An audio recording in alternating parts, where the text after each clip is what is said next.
ہندوستان میں اگر شاہ ولی اللہ کا ذکر کریں، آپ ملا معین سندھی کا ذکر کریں، تو آپ کو بعد کے ادوار میں سنت کی جو خدمت ہوئی،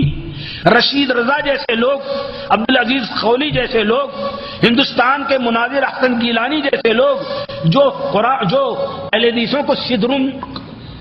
قلیل سے تعبیر کرتے ہیں، تو ایسے لوگ بھی اس بات کا اعتراف کرتے ہیں کہ اس تسلسل نے ہندوستان میں حدیث کو زندہ رکھا۔ میں آپ کو بتاؤں، سعودی عرب کے 20 عالم ہیں جنہوں نے ہندوستان میں جا کر کے حدیث کی تعلیم لی۔ ایک تو شیخ عبدالعزیز کے استاد شیخ سعد بن عتیق، ان کے استاد اسحاق بن عبد الرحمن، اور شیخ محمد عثیمین کے استاد علی بن الوادی ابو الوادی، جنوب یعنی جیزان وغیرہ کے مصلح کبیر جو محمد بن عبد الوہاب کے بعد اس دور کے سب سے بڑے مصلح رہے ہیں، عبداللہ قرعاوی، اسی طرح سے عبدالعزیز راشد، عبداللہ علی قوعی، علی مدہش،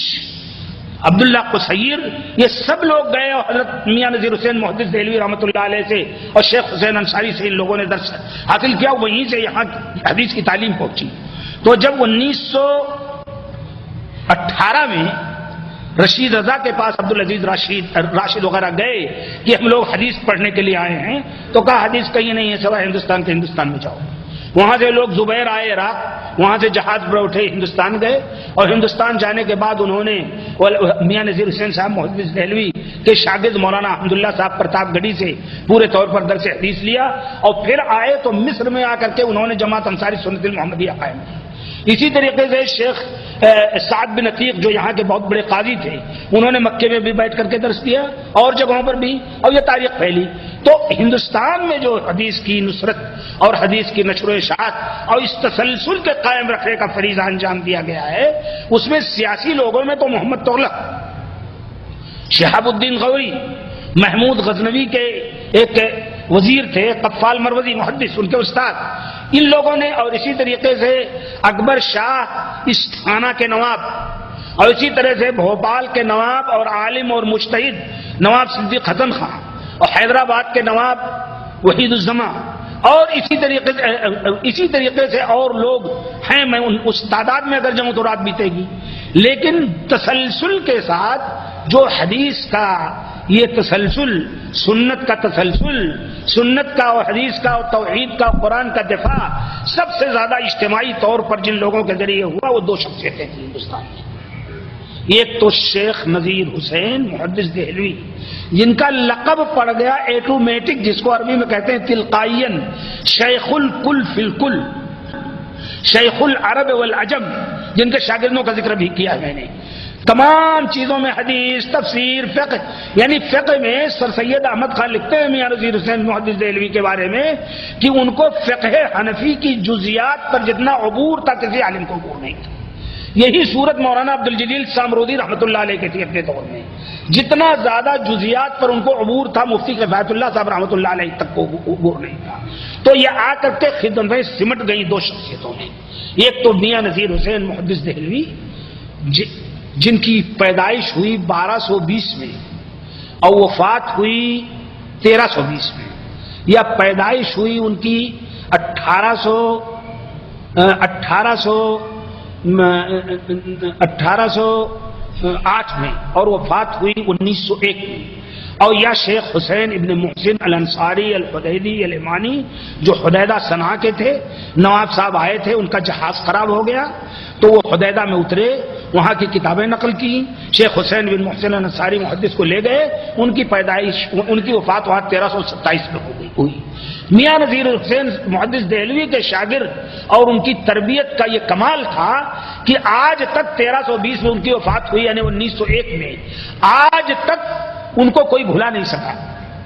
انہی کے شاگردوں نے صحیح بخاری، صحیح مسلم، سنن نسائی، سنن ابن ماجہ، ان ساری چیزوں کا ترجمہ کیا۔ اور سن لیجئے ان کی وفات کو کتنے دن ہوئے آپ سمجھ گئے؟ اس وقت 1425 ہے نا، 1320 میں وفات ہوئی تو 105 سال تو انہی کو ہو گئے، اور 70 سال وہ درس دیا انہوں نے، تو 75 اور 5 80، 180 سال وہ ہو گئے۔ اور اس کے پہلے شاہ اسماعیل اور ان کے دادا شاہ ولی اللہ